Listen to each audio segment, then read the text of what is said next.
Since the pandemic, our challenges have been great.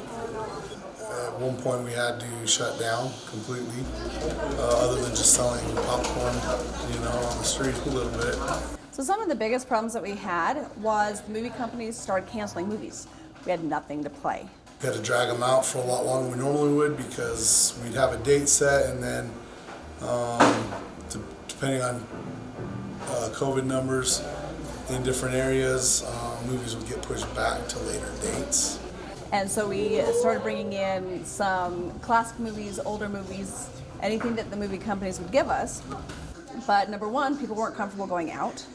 And number two, those that didn't want to see old movies. So we struggled a lot with just getting people to come. In this area, we were almost even kind of held hostage by larger populated states like California and New York, that because studios couldn't get the people able to get in theaters there when we could here, we still couldn't get a movie because they had to push it out for a date that they could get enough people to cover the cost of their movies. Once movies started coming out, people had gotten out of the habit of looking for movies. And so usually you have this big hype for movies coming out, and we are still encountering movies that we expect to be big, and no one even knows what they are, or they didn't know that they were out in the movie theaters because people have forgotten to look. They've gotten comfortable with staying home and watching Netflix or Disney Plus or whatever, and have forgotten to start looking for the new movies. I use streaming for when I just want to chill at home or go to like a friend's house and just watch a movie. So I usually use streaming when I want to watch movies or TV shows and I don't want to spend money, and also there's a lot more variety. I usually stream Netflix or like any kind of Disney Plus or whatever when I just don't want to do homework and I just want to stay at home and not talk to anyone. I use streaming for, finding movies, TV shows, things that if pretty much stuff that I didn't want to find anywhere else and like go buy it, I use streaming for those things. I usually use streaming for when I want to stay at home in my sweats and eat ice cream and do homework while I'm watching a movie. I enjoy using streaming, mainly to watch movies and also to watch TV shows. So I think that's basically all I'd use it for.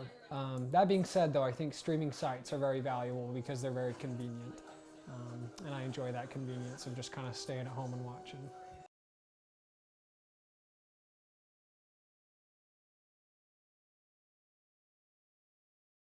One thing that we had to do was go from a discount theater to a first-run theater. So the difference between those is a discount, we would usually get a movie 6 to 8 weeks after it came out to the big theaters, the ones that charge a lot of money. The problem with that is there's no discount market anymore. There's nowhere to go because everything's streaming. Sometimes the movies are being released to streaming immediately, the same time as your movie theaters, and some are being released about 45 days later. And that doesn't give us that window that we needed to stay as a discount theater. So we had to make a choice to either be done and close our doors or move our pricing to first-run pricing and charge the $7 a seat in order to survive.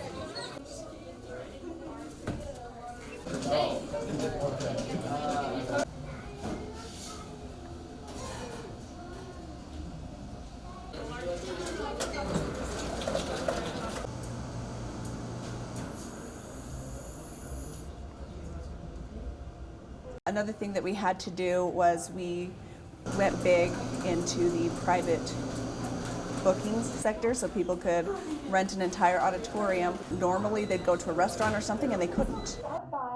We got tired of people being so intense about having pets, but they've been really relaxed about it. It was really easy. He's really enjoyed it.